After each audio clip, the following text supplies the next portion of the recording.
तप्तजीवनम्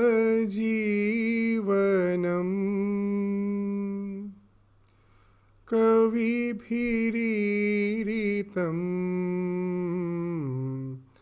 कल्मषापहम्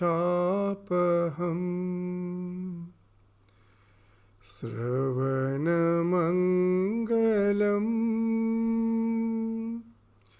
श्रीमदाततम्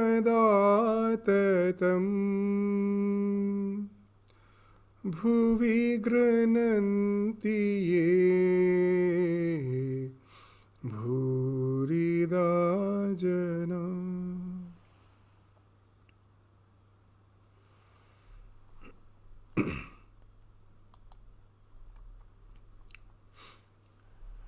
So the master with the Brahmo devotees. So Sri Ramakrishna, after describing this concept of the divine incarnation, that the last class we were studying, just let us start with the section where we ended, that generally the body does not remain alive after the attainment of samadhi.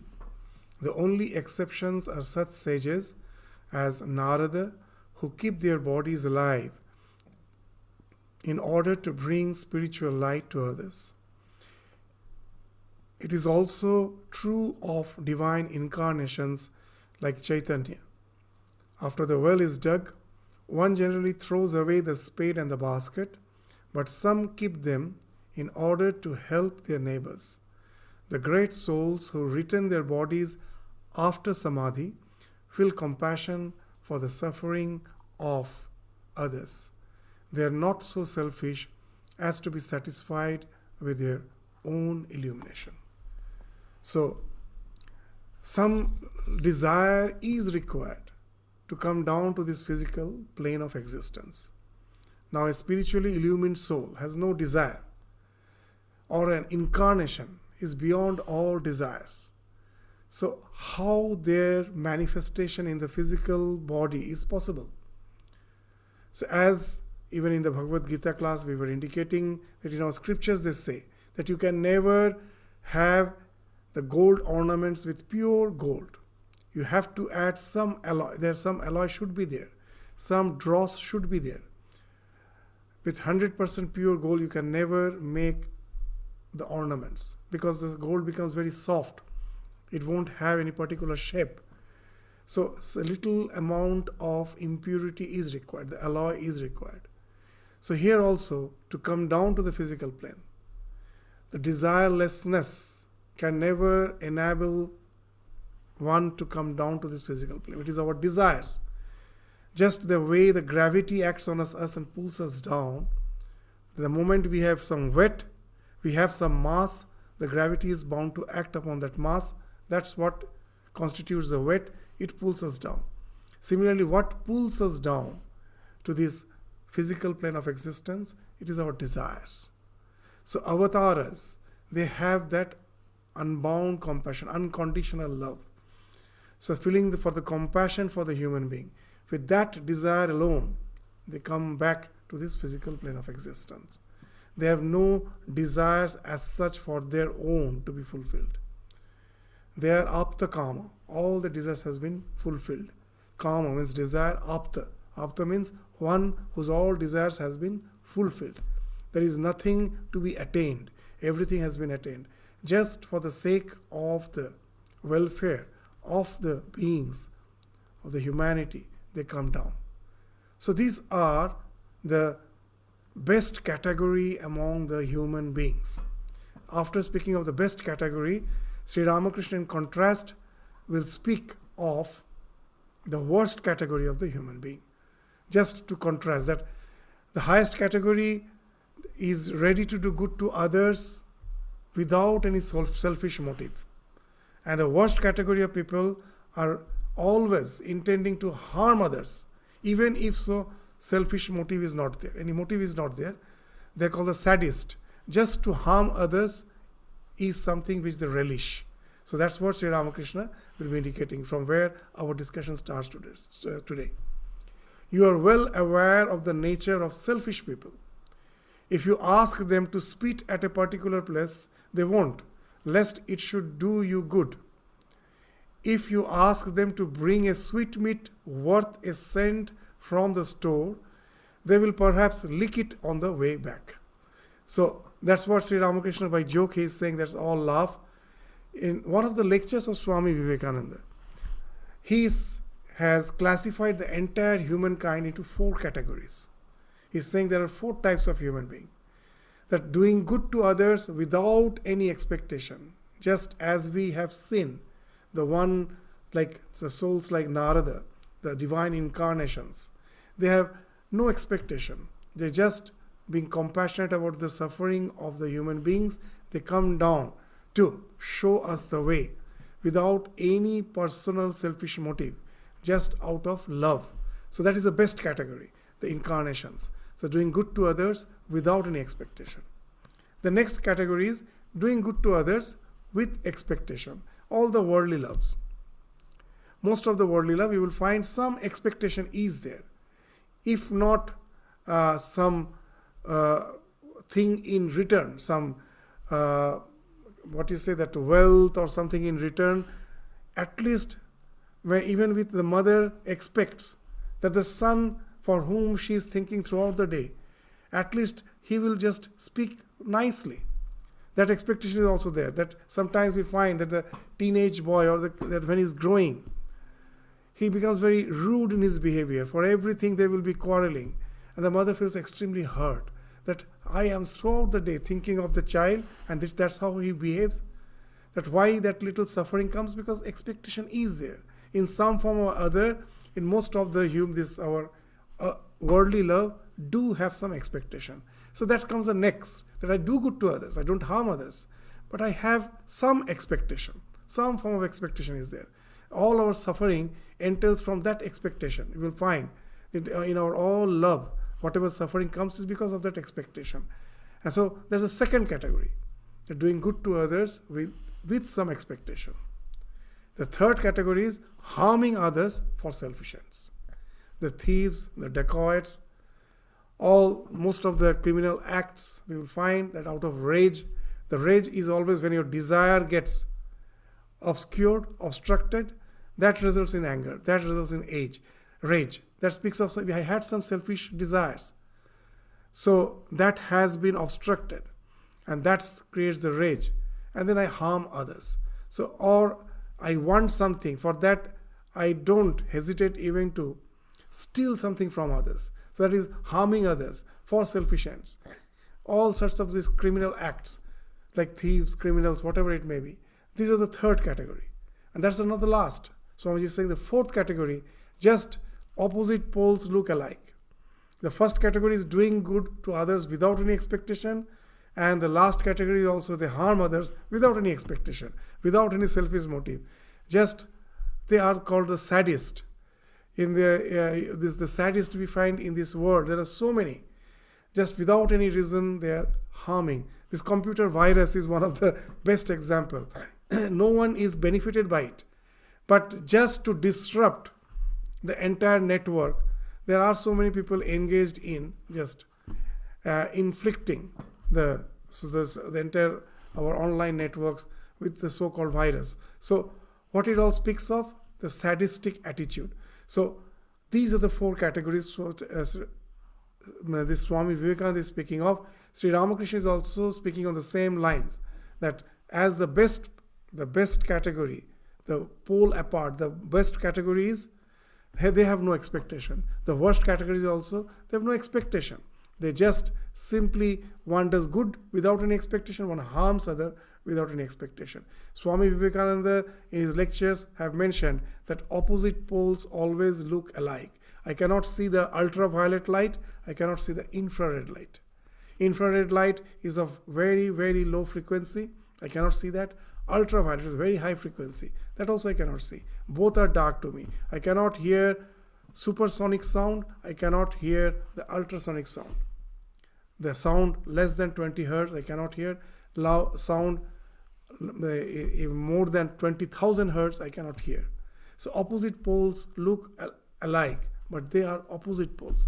One is the highest category, and another is the lowest rung of that ladder. So that's what Sri Ramakrishna is indicating.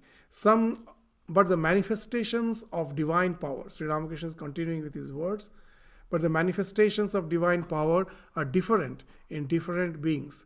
Ordinary souls are afraid to teach others. A piece of worthless timber may itself somehow float across the water, but it sinks even under the weight of a bird. Sages like Narada are like a heavy log of wood, which not only floats on the water, but also can carry men, cows, and even elephants. So what's that? When we start our spiritual journey as an aspiring soul, these are the ordinary souls which Sri Ramakrishna is speaking of. Their mind is yet to be purified. Their mind is full of dross, all the distractions, the sarvartha that is full. Somehow, most probably, they have attained a state of samadhi, which is called samadhi matram. What is that? By assiduous practice, that I try to keep my mind in ekagra vritti, in one thought, in the ishta vritti, in the thought of God. Somehow I may attain for the first time, one day I may realize that my mind is calm, but it doesn't stay long. Again the thoughts, the distracting thoughts comes back. What it speaks of, that my mind is yet to be purified totally. The subliminal impressions are still there. They pop up and break that state of sarvarthata, that one-pointedness. So though I may have attained that one-pointed samadhi, they called it savija savikalpa samadhi. The savikalpa samadhi, your mind is concentrated, highly concentrated, but it is savija, it is with seed. The seed of those old samskaras can sprout again anytime. So naturally, those are the souls who are always afraid that if I intermingle with the society, that will distract me. All the subliminal impressions which are still there in my mind, they will be nourished by all these distractive thoughts, sarvarthata. And so they always try to be aloof. They can never think of doing welfare for others. Their condition is like that. A very nice joke of Swami Yatishwarananda used to say that a church father was just passing by the road which was by the side of the river, and there was a bridge nearby across the river. And suddenly the father noticed that on the top of the bridge, on the middle of the bridge, one person is just standing on the edge of the bridge about to jump. So he understood that he is most probably contemplating of suicide, committing suicide. So if the father shouted, "Don't do that heinous act. It's a great sin to commit suicide." The man shouted back that I am frustrated with life. I have no wish to continue with my life. I just want to end up my life. The father told, "Okay, that's good. Whatever resolution you have taken, it's okay. But why not just wait for some time? Why not give me some time? I want to come and just have some conversation with you. After that, you do whatever you want." So the person complied. He told, okay, I am ready. Let me just narrate the reason for which I am in this state, that at last I am thinking of committing suicide. So the father went up the bridge, and then this person started relating all the horrendous experience of his life. And when he stopped, it was the father who jumped. It is not the person, it is the father. That's what the joke Swami Yatishan is. He, after hearing all the incidences, he jumped into the river and committed suicide. What's the idea? That as we are not prepared, our mind still gets extremely agitated by the happenings of life. Though I have attained to a certain degree a concentration, but still the mind is not yet fully pure. So such person, they of course are afraid. But there is this So in the spirituality, there is much more high evolved state. That when you have attained that samadhi matram, and still you go on practicing your spiritual practices, your mind goes on becoming more and more purified. A state comes when all the dross has been cleansed. The only thought, the ishta-vritti is there in your mind. And as we told, the mind cannot stay in one thought. If you can really keep the mind in one thought, it goes to the state of thoughtlessness. But when it goes to the state of thoughtlessness, that is the nirvikalpa samadhi. It leads to, but at the beginning, it is savija nirvikalpa samadhi. Savija asampragyata samadhi. Savija means what? Now just as previously when he have attained the state of one-pointedness, the mind was still having the dross of distraction. Now he has attained the state of thoughtlessness, has gone beyond thought. But in the subliminal, in the subconscious mind, still the impressions of that ekavritti, ishtavritti is there. That's the thing which he has already through practice, has concentrated his mind. He's saturated with that ishtavritti. So what happens? That this ishtavritti pops up and breaks the state of thoughtlessness. So this is the state from where there is no question of falling back into the old ways of living. Because your mind has already been purified. There is no more subliminal impressions. That we find that many say that a man of realization is beyond this the code of conduct, beyond dharma. And many interpret it by saying that yes, he has gone beyond the sense of do's and don'ts. So even if he does something wrong, it doesn't in any way matter. But it's a total wrong interpretation. To go to that state of spiritual illumination, first you have cleansed your mind of all impurities with all the purity, and then you go to the state of thoughtlessness. So even when you come back, as it is savija, as this mind is now full with that ekavritti, with that ishtavritti, when it comes back, it now dwells in that ishtavritti because it has already been cleansed from all the distractions. So it's only the ishtavritti is there. So it is ishtavritti in which it comes back. For us, we are trying our best to take our mind to the ishtavritti, and for them, they fall back into that ishtavritti. It is this state from where one can think of interacting with the world and helping others, because his mind has now totally been purified. Nothing can disturb him. And that's what Sri Ramakrishna is indicating, that the manifestations of the divine power are different in different beings. It depends on the stage of your spiritual evolution. Ordinary souls who have just attained a little of spirituality are afraid to teach others. A piece of worthless timber may itself somehow float across the water, but it sinks even under the weight of a bird. Sages like Narada are like a heavy log of wood, which not only floats on the water, but also can carry men, cows, and even elephants. So that's the Mahayana. In Buddhism, you know that one branch is called Mahayana.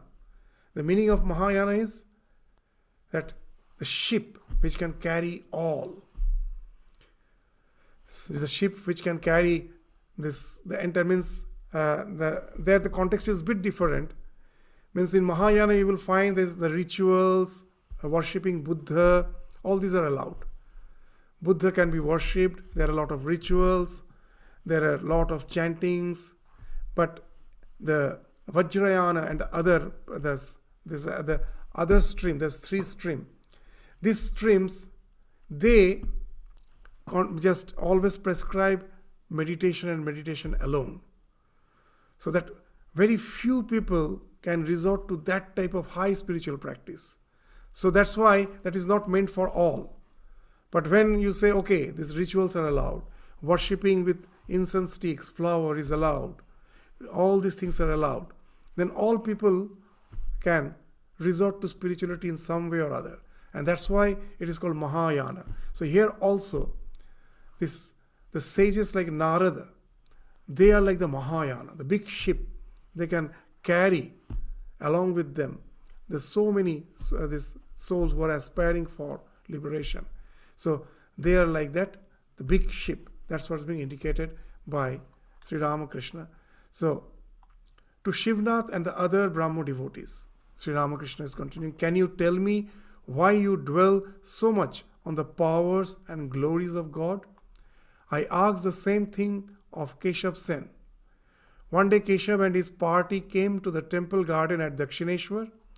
I told them I wanted to hear how they lectured. A meeting was arranged in the paved courtyard above the bathing ghat on the Ganges, where Keshav gave a talk. He spoke very well. I went into a trance. After the lecture, I said to Keshav, why do you so often say such things as, O God, what beautiful flowers thou hast made. O God, thou hast created the heavens, the stars, and the ocean, and so on. Those who love splendor themselves are fond of dwelling on God's splendor. So this is a very wonderful idea. The more we grow in devotion, the more we start loving the divine for God, for God's sake. Just as an example, when the king is sitting in his throne with all the splendor, with all the courtesians, the ministers, so it's full of that pomp and glory which is visible, and everyone who is there, the denizens, the citizens who come there, they relate to the king with all those pomp and glory.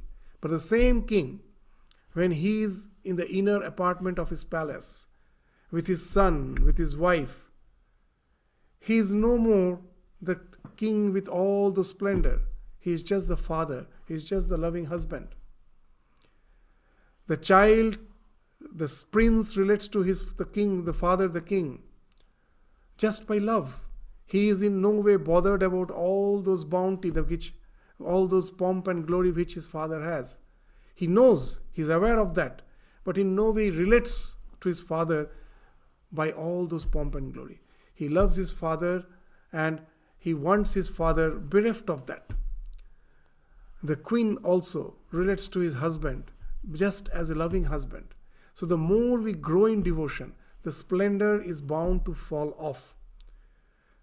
The more we are aware of the splendor, that speaks we are yet to grow in love. Who loves splendor? Who loves God's splendor? The one who really values the worldly splendors. When you value the worldly splendors, then you will love God's splendor. The riches, the everything. So that speaks that it's not a real spirituality. I love God for His splendor, not God for God alone. There's a nice episode in Ramayana. Someone told Hanuman, the great devotee of Lord Rama, that see, why you worship Rama? Krishna is the Purna avatar. That he has incarnated in his whole full glory with 16, they say the kala, 16 parts. If it defines the entire divine glory, the 16 aspects, if it defines the entire divine glory, with all the 16 aspects, he has incarnated. And Rama, they say, he was a partial incarnation of the divine. He came only with the 12 aspects of the divine glory. So Krishna is a greater manifestation of the divine. Why so? Why you worship Rama? Why you don't worship Krishna? And Hanumana was in tears. And his reply was, but I love Rama, not his glory. You must probably love Krishna's glory. That's why you say that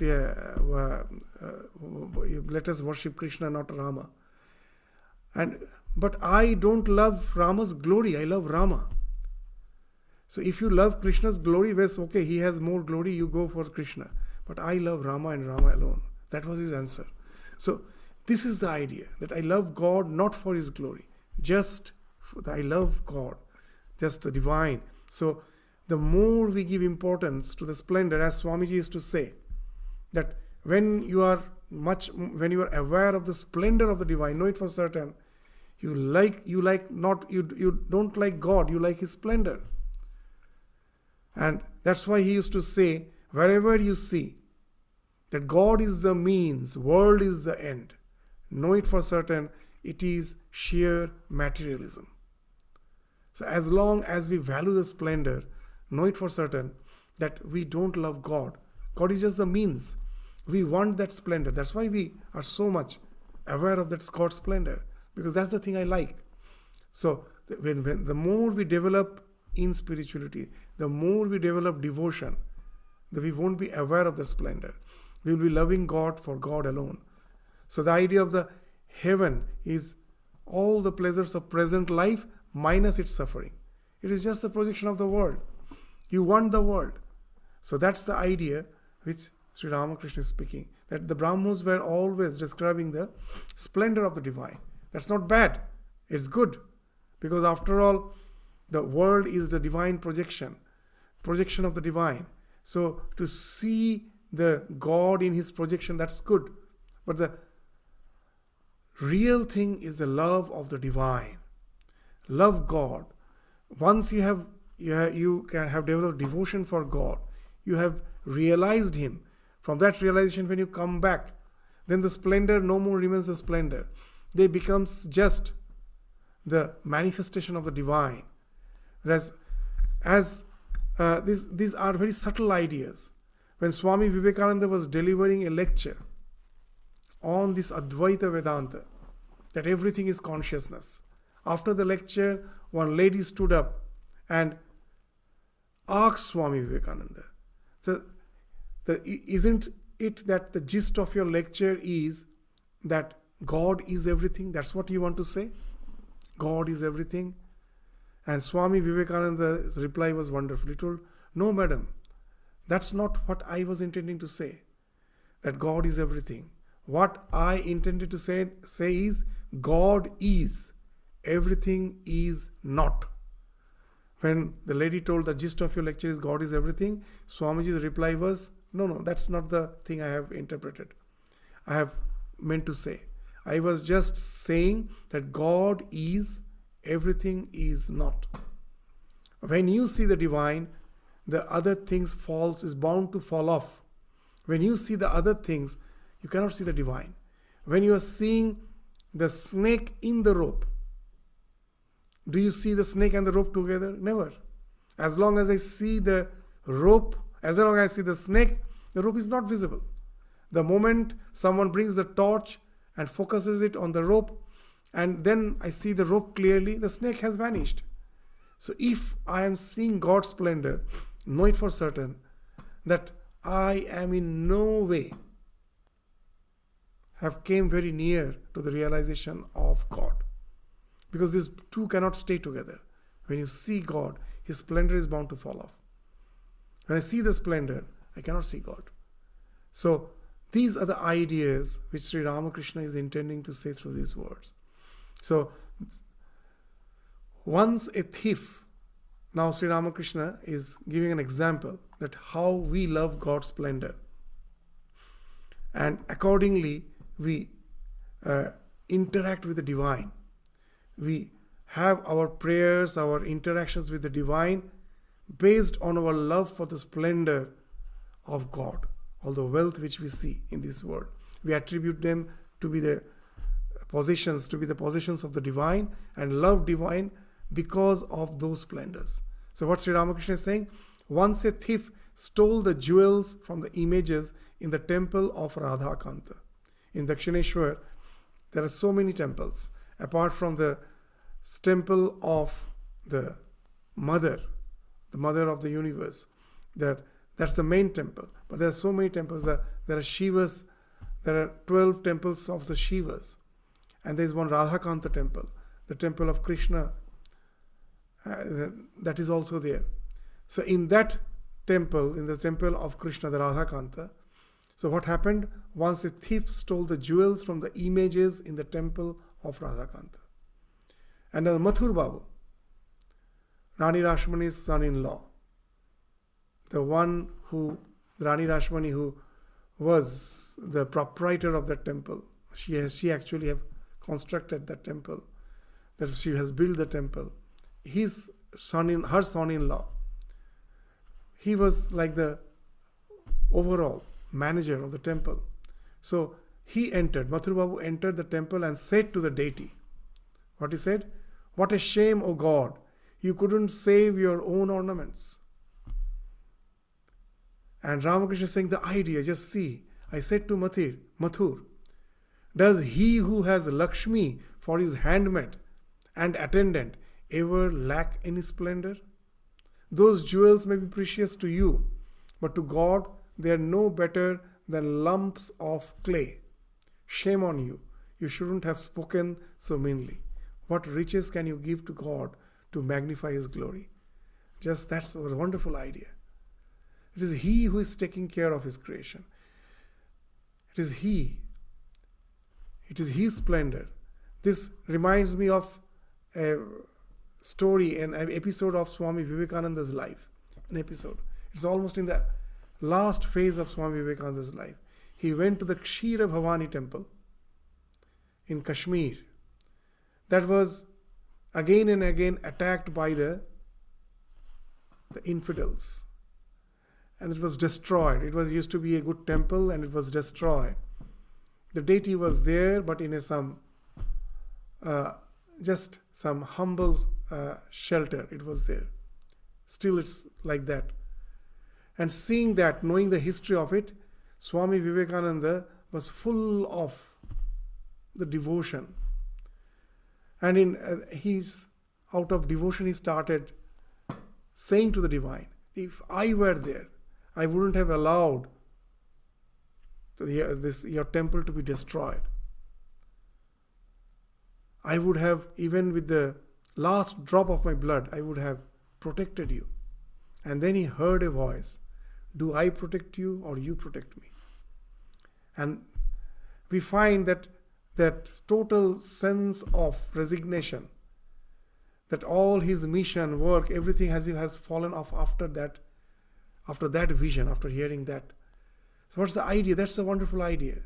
Do I protect you or you protect me? So in most of the places, even now in the name of religion, all the violence which is happening, it shows that as if God is helpless. It is we who have to take the role of the divine to mend the world. That what the world, the way it is going, as if God has delegated. He is all powerful. If He wants, He can just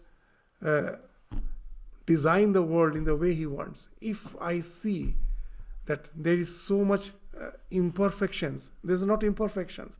That's the way I see. Is there? Who am I to think that I am the one who is the instrument of the divine to get rid of all those things? He is the all-powerful one. There's all these endeavors, all our endeavors to as if protect the divine, to give Him, to empower Him, is all mere foolishness. It shows our lack of proper attitude towards the divine, proper devotion towards the divine. So that's what Sri Ramakrishna is saying, that what you can give to divine, shame on you. You shouldn't have spoken so meanly. What riches can you give to the God to magnify His glory? Therefore I say, a man who seeks the person in whom he finds joy, what need has he to ask where the person lives, the number of his houses, gardens, relatives and servants, or the amount of his wealth? I forget everything when I see Narendra. Never even unwittingly have I asked him where he lived, what his father's profession was, or the number of his brothers. So again the same idea, that when you love the person for the person's sake, that even all our discord and dissension in our family life, in all our relationship, is because we never love the person. We love either the wealth or the behavior, means how the person should behave to me. That I have an opinion, and I love that feeling, that opinion. Just Swami Vivekananda has indicated that what real love is, that he told that if anyone really loves me, is the direct disciples of the Ramakrishna, the other direct disciples. Even if they know that what he's saying is very interesting. Even if they know that I have become immoral, that I am leading a heinous life, I know it for certain, their love won't dwindle even a little. So that's the thing. Can we love that way? So that's the idea of real love. To love the person for the sake of person, not for what he possesses, not for his wealth, not even for his behavior, not for his character. If that's the way we can love, half of our conflicts will be resolved in this world. We never love that way. I forget everything when I see Narendra. Never even unwittingly have I asked him where he lived, what his father's profession was, or the number of his brothers. This unconditional love is so important. When in Holy Mother, she used to say that everyone is my son, that Sharat is my son. Similarly, the Amzad, who was a dacoit, a Muslim dacoit, he is also my son. She not only just told it verbally, through her own life, we will find there are so many incidents that now and then, because of stealing or other such petty crimes, Amzad used to be arrested. So when he used to be arrested, naturally for a long time, he couldn't visit the mother because he was in jail. So in one such occasion, after a long gap, he came to meet Holy Mother. And Holy Mother asked, why haven't you seen him for such a long time? And he simply replied that I was in jail. And the mother's immediate reply was that, listening that someone was in jail, immediately what reactions we will have? Hatred, fear. Oh, he's a criminal. Mother, as if nothing has happened, mother's reply was, oh, that's why I was thinking, why you didn't come so many days. Come, have some food. So, and those who were listening, they were just surprised that, can this be a reaction? That when he told I was in jail, he never asked, why were you in jail? What was the reason? Nothing. And her reaction was, oh, that's how I was thinking, that for such a long time, why you didn't come? So come. So he asks nothing. She asks nothing about that what he has done. And you know what's the result? This Amzad, those who have sinned, were great transformation. This unconditional love, just this unconditional love, transformed him. There was no such bindings kept on him. There was nothing, mother never had any expectations from him that he should become good, he is my son. That's the only thing. This mother and son, nothing else. And that unconditional love was showered on him. And that brought a wonderful transformation. See the life of Girish. Just unconditional love. When Girish used to visit Ramakrishna, he was totally drunk. He was totally drunk. He will come and sit in front of Ramakrishna. And then Ramakrishna will ask his nephew, will go in his horse carriage. He has kept the bottle, the half-drank bottle is still there. When his intoxication will go off a little, he will be in need of that wine again. He will be in need of that wine. So please go and bring and keep that bottle just near him.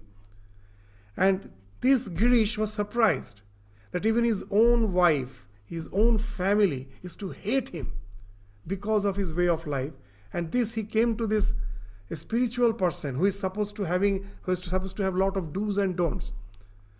He is saying that bring the bottle and keep near him because he may need it after some time.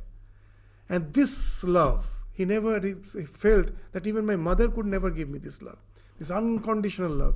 And we all know what a great transformation came from that. So just to love for the love's sake is a thing which is not just a mere poetry. It has the great power to transform our life. And that's what Sri Ramakrishna is saying, that we should relate to the divine with that, even to the world. If the God is nothing but the manifestation of the divine, if I can see the divine in each and every being, in each and every person, then how can I see the evil there? I have to take the person as it is and show that unconditional love. Know it for certain, it is bound to have its effect today or tomorrow. So that's the thing Sri Ramakrishna is indicating. Dive deep in the sweetness of God's bliss. What need have we of his infinite creation and unlimited glory? The king, so that's what we were saying, that when he enters the palace to meet the small prince, that's now we were saying, the prince looks not at his splendor, but seeks just his pure love. That similarly a devotee wants to enjoy the bliss of the divine love and has nothing to do with his splendor.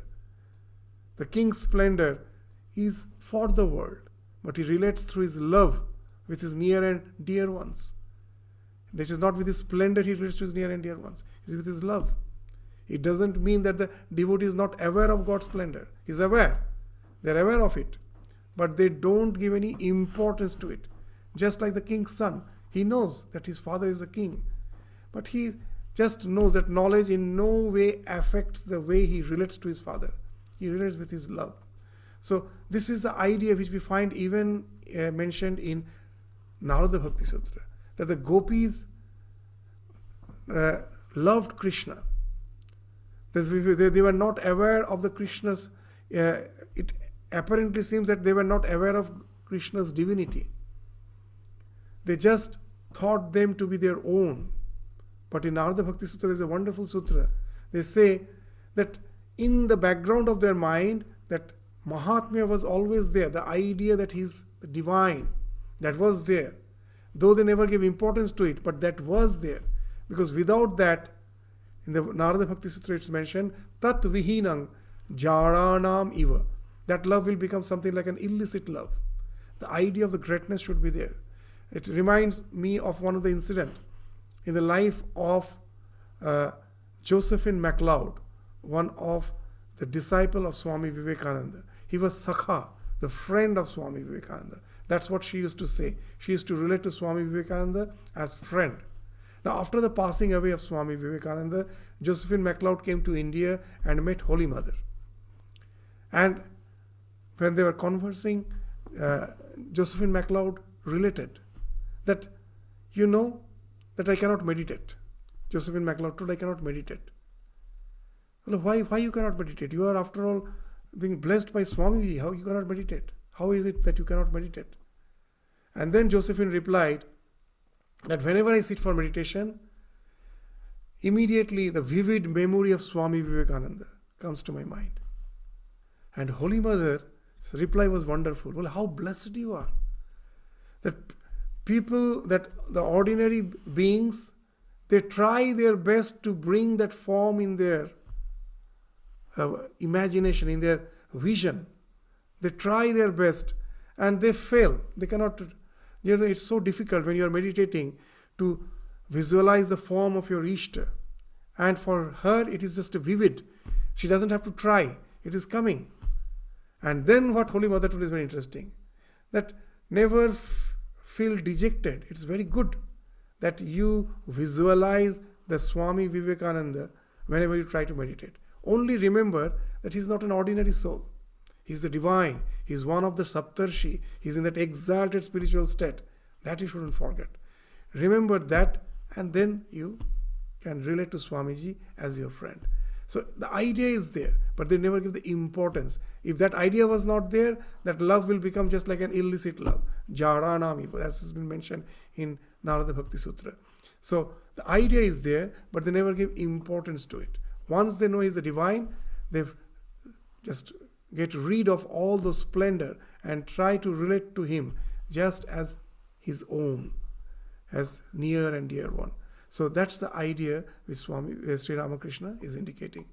So the master now sang a song. This dive deep, after his discussion that one should dive deep in spiritual life. So that's so on the same corresponding idea, he's having a song, he's singing a song. What's that idea? It's actually a Bengali song which has been translated here. The Bengali song is Dub Dub Dub Rup Shagore Amar Mon. So that's the song which has been translated. I'm just reading the translation. Dive deep, O mind, dive deep in the ocean of God's beauty. If you descend to the uttermost depths, there you will find the gem of love.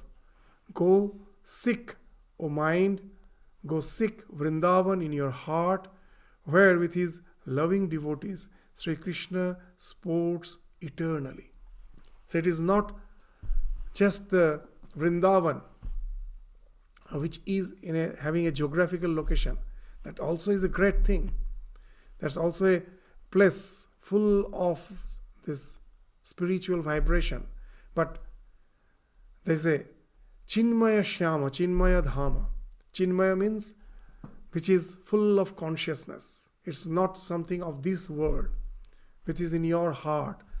So that's the importance of going to the holy place. When you go to these holy places, these tirthas, what happens? Your memory, when you come back, your memory gets filtered. When you were in the tirtha, you of course had that you went to all these places associated with the divine sport. But along with that, of course, your worldly way of, not worldly way of living, your day-to-day interactions and other things were also there. That you have to take your food, you have to take care of your own body, all those things were there. But when you come back from the tirtha, your memory gets filtered. That how I was having my food there, how long I was sleeping, all those never comes to your mind. What will come to your mind? That whenever I went to the temple, the divine inebriation with which I was totally absorbed, all those things only will come to your mind. That all the ordinary household things which I was doing for my day-to-day living, that never comes to my mind. So all this purified memory, that stays with me as my treasure. That's the importance of going to the tirtha. So that's the idea of the Chinmaya Shyama, Chinmaya Dhama. It's there with you. You live there eternally in association with the divine. So go deep into this is what you say, in your meditation. Dive deep. In the uttermost depth, the splendors and all are just the fringes of the divine existence. The splendor is a fringe. The more deep you go, it is all those bereft of all the splendor. You enjoy the association of the divine with pure love. So, there is this, there are so many nice, I will just relate a nice story. That one Brahmin, a poor Brahmin, he was to give his daughter in marriage for this. Now, for the wedding ceremony, he needs some money. He have to feed the guests, and after all, the ceremony itself do entail some expenditure. But he had no money. So how will he give his daughter in marriage? So then he was going around in Kashi, and suddenly he had the vision of Shiva. Shiva told him, you go to Vrindavan, and there you will find this, one of the Goswamis. Sri Chaitanya Mahaprabhu had these 6 Goswamis. One of the Goswamis, this Sanatana Goswami, he is living there in a hermitage, like a hermit. He's living there by the side of the Yamuna river, and he has a philosopher's stone. He has a treasure, not the philosopher's stone. He has some treasure, and if you ask him, he will give you the treasure. Once he gives you the treasure, whatever you want, you get. So then you need not worry about your daughter's this wedding. So this son went in search of this Sanatana Goswami. At last he found him, and he related this Shiva's this vision and what he told him. And he told that you have some treasure. That's what Shiva told. Now Sanatana Goswami couldn't recollect that what treasure he has, because he was living in a hermitage. He was living. It was all very humble setting. He used to go and beg for his food. Only once a day he used to have his food, and that also he used to beg for it. He told, just see what wealth I can have. But the man told, Shiva cannot lie. You must be having some wealth. And then this Sanatana Goswami, he then recollected that yes, someone gave him some philosopher's stone, but he thought it's of no use for him. That philosopher's stone, whatever he touched, it will be converted to gold. He thought, what will I do with it? So he just threw it in some garbage. There was some garbage on the bank of the Yamuna. There was some heap of garbage. He told, I threw it there. You go there, most probably you may find there. So this man went and he searched and he found that philosopher's stone. So with that he came back. He came back, I was elated. At last I got. And then Sanatana Goswami told, yes, now you can leave. You can take this and just see, I have just thrown it in the garbage bin, so I don't need it. You can take it. So the man was returning back. Now on his way, the thought came that Shiva told he will give you the most precious belonging which he has. And this was something, it was on the trash bin. So this, of course, he must be having something more precious. Otherwise, how can he just throw this on the trash bin? Obviously, it shows he must be having something more precious than this. So he became greedy. When this thought came, he became greedy. So he returned back.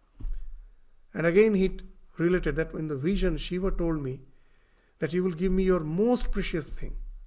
And this cannot be the most precious thing. You simply threw it in the trash. You give me the most precious thing which you have. That's what Shiva told me. As per the Shiva's wish, you are supposed to give me that. And then Sanatana Goswami asked him, do you really want the most precious thing which I have? Well, yes, that's what Shiva told me in his vision. His words cannot be just false. You should give me the most precious thing. Then Sanatana Goswami told, go and then if you want to get this most precious thing, then first go and throw this philosopher's stone in the Yamuna river. So this man ran and threw it in the waters. So he came back. Then Sanatana Goswami told him, now sit down, and he gave him the name of the Krishna mantra. So that is the most precious thing. It's a wonderful story. These stories are wonderful. So that's the gem of love. The more you go to the uttermost depths, there you find the gem of love. Go seek, O mind, go seek Vrindavan in your heart, where with his loving devotees, Sri Krishna sports eternally. So, light up, O mind, light up true wisdom's shining lamp, and let it burn with steady flame, unceasingly within your heart. So this unceasingly within your heart, this speaks of this Ishtavritti. Anya vacha vimunchata. Forget everything else. Get rid of all these distractions. God says that I am the most jealous God. God is the most jealous God. Why he is jealous? If he finds that his love is being shared, you say, I love you, then God will find out whether you really love him, that his love is not shared. So if he finds that you have little love for anything else, he is extremely jealous. He will never respond to your love. Jealousy, that means jealousy. When you find the one whom you love someone else, you become jealous. God also is the jealous God. If he finds that we have any distraction, we have a little love for anything else, he will never respond to our love. He gets jealous. He wants their total mind should be dedicated to him and him alone. So that's the idea which is being indicated here. This forget everything else. Just fully contemplate on the divine and divine alone. That's what the song is saying. That light up, O mind, light up true wisdom's shining lamp, and let it burn with steady flame, unceasingly within your heart. Who is it that steers your boat across the solid earth? Meditate on Guru's holy feet, says Kabir. So, once your mind has become focused, it has become one-pointed, you think of the divine alone, then what's the need of all other secondary Vaidhi Bhakti, preparatory practices, that all those rituals, that burning incense, offering something, all those elaborate rituals, what's the need of it? They were needed till I got the devotion. So that's the idea which is being indicated in this line. Who is it that steers your boat across the solid earth? That the boat is needed to help you to cross the river. Once you have reached the other shore, do anyone steer the boat on the solid earth? No. Its work has been done. So all those preparatory bhakti, all those preparatory devotional practices, they were needed to get this Ishtavritti, that one-pointed contemplation of the divine. Once you get that, all the secondary details are bound to follow. No, they say, no one will be steering the boat on the solid earth. You have already crossed. You have now reached the other shore of Parabhakti, of supreme devotion. So, after crossing, so then what? Meditate on Guru's holy feet, says Kabir. It is a song written by the Kabir. So, that's the thing which once you have attained, then there is no need for all those secondary rituals. Just hold on to the divine, hold on to your Guru's feet. That's what is the Kabir's ultimate conclusion. So that's what Sri Ramakrishna sang.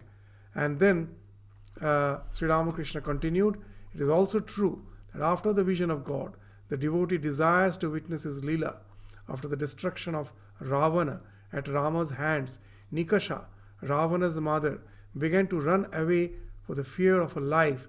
Lakshmana said to Rama, "Revered brother, please explain this strange thing to me. This Nikasha, who is an old woman, who has suffered a great deal from the loss of her many sons, and yet she is so afraid of losing her own life that she is taking to her heels." Rama bade her come near, gave her assurance of safety, and asked her why she was running away. Nikasha answered, "O Rama, I am able to witness all this Leela of yours, all this divine sport of yours, because I am still alive. I want to live longer so that I may see the many more things you will do on this earth." All love. So, the devotee does not want to become sugar. He wants to test the sugar. That's the idea. So that he can, if he merges in that Nirvikalpa Samadhi, then he becomes as if one with the divine. Then who will enjoy the bliss of the divine? So the devotee never wants to be one with the divine. They always want to maintain this individuality so that they can enjoy the bliss of the divine. So that's the idea which Sri Ramakrishna is speaking of through the help of this episode. That Nikasha, Ravana's mother, after the death of all his sons, seeing Rama, he was running away as if she was still attached, having tremendous attachment to his life. But that was an apparent. It was the real attachments, the reason was something different. She was a devotee. She saw the divine sport of Rama as she is alive. So she wants to be alive just to see the divine sport. There is no other desire to relate to the divine through his lila. For that, he wants to live alive. She wants to live alive. And that's the nice idea which comes out from that episode. So with this, we stop our discussion today. We'll continue with the remaining portion of this episode, the Sri Ramakrishna's conversation with the Brahma devotees, again in the next class. So thank you all. Namaskars.